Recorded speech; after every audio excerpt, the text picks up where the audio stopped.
Hello and welcome back from the weekend. You're watching Start Select, catching you up on the happy haps of video gaming. For your perusal today, we have Star Wars The Old Republic finds the release dates you were looking for, and Forza 4 developer Turn 10 explain exactly why you won't be warthogging your way around the Nürburgring. Let's begin. Star Wars The Old Republic, BioWare's mighty, massively multiplayer online game, has been given its release dates for North America and Europe.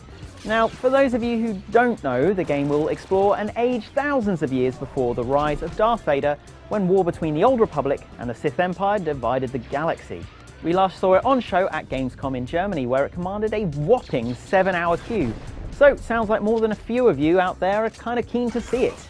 Well, good news for all you budding Sith Lords, Jedi Masters and Ewoks. Star Wars The Old Republic will be launching in North America on the 20th of December, with Europe experiencing its usual lag, this time 2 days, at December 22nd. Now, I'm not one to leave my Christmas list to the last minute, Santa's a busy man, but that's pretty convenient timing, what?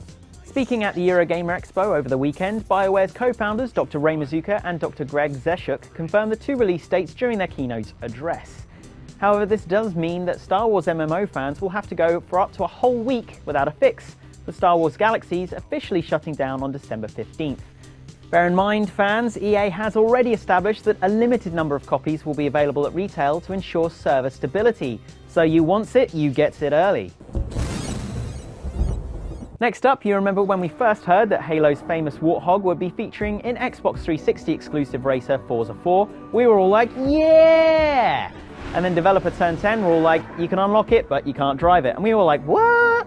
And they were all like, yeah, you can look at it, I guess. And then we were like, fuck. Well, Turn 10 chief Dan Greenwald recently told Eurogamer exactly why you won't be gunning down your competition from the grid. One, it's got some technology that's built into Halo that would have been a big investment for us to then build into the game only to support one vehicle. Not good enough? We didn't think so either. He goes on. To do with vehicle dynamics in general, it's a very, very tall vehicle. It's got four-wheel steering to a very large degree. It's one thing to have four-wheel steering on a car like a GTO, you know, real cars.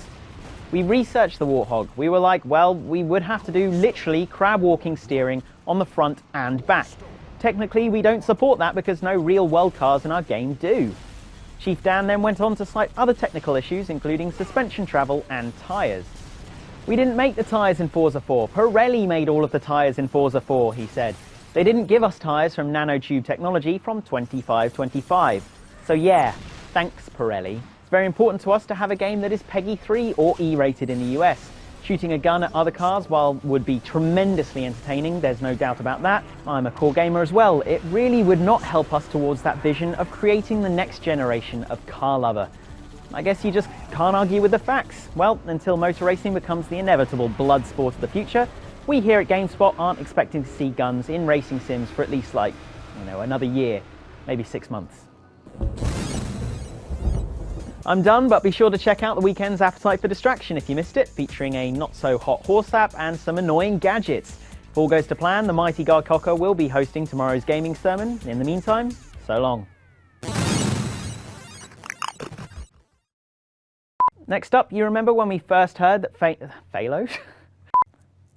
It's my go-to, because I don't want to be like hands in pockets guy.